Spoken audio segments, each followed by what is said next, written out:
How's it going, everybody? I'm the BTC Reaper. My goal on this channel is to teach you how to reap the rewards of trading, whether price is going up or down. So, new era begins for Cardano as DJED is released and goes live. First ever over-collateralized stablecoin DJED. This is important that it's over-collateralized because that means they have more assets than the coin is supposed to have, which can help with the fluctuations that you'll see from some of the other stable coins when you have big withdrawals or a bunch of things happening.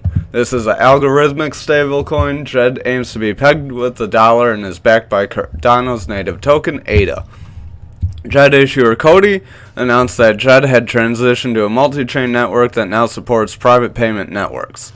Its deposit fees are also going to decrease by 50% as it switches its withdrawal system, which will be nice because 50% off, who wouldn't want that?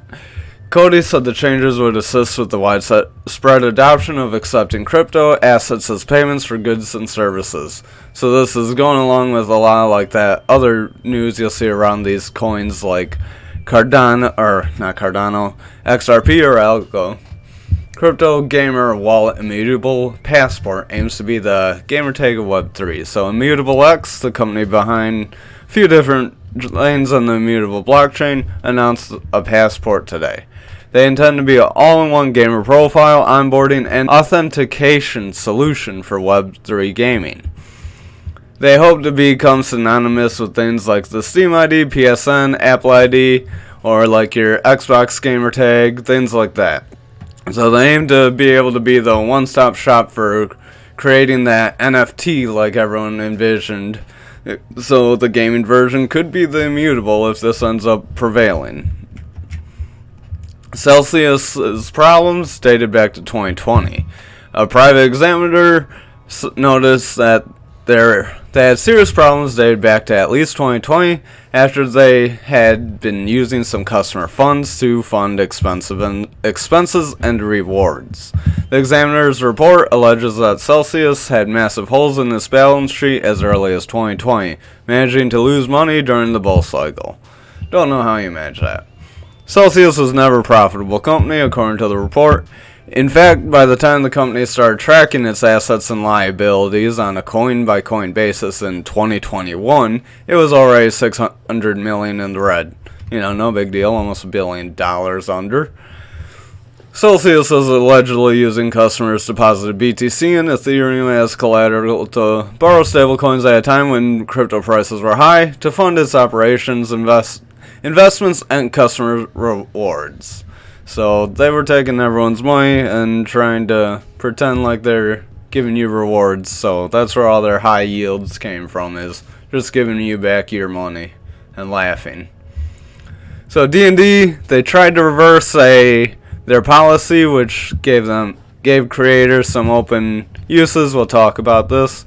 So D&D creator Wizard of the Coast announced, I think Friday, yeah. So they announced that they wanted to modify their license, and it specifically targeted NFT projects.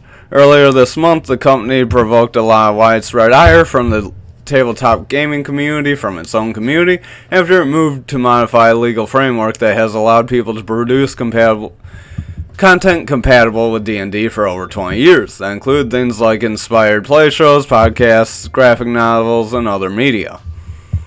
However, they made an updated proposal that made clear that D&D content like game mechanics would be prohibited in conjunction with third-party NFTs.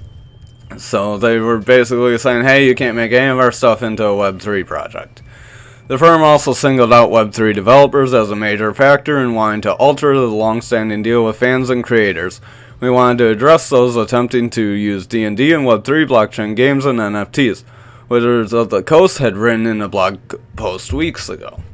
Now the company has abandoned this because they got a lot of backlash, and it says 86% of the respondents to a poll they made were dissatisfied with this draft, so a significant portion of their community said, hey, we don't want this, so they kind of backed off of it, which is good.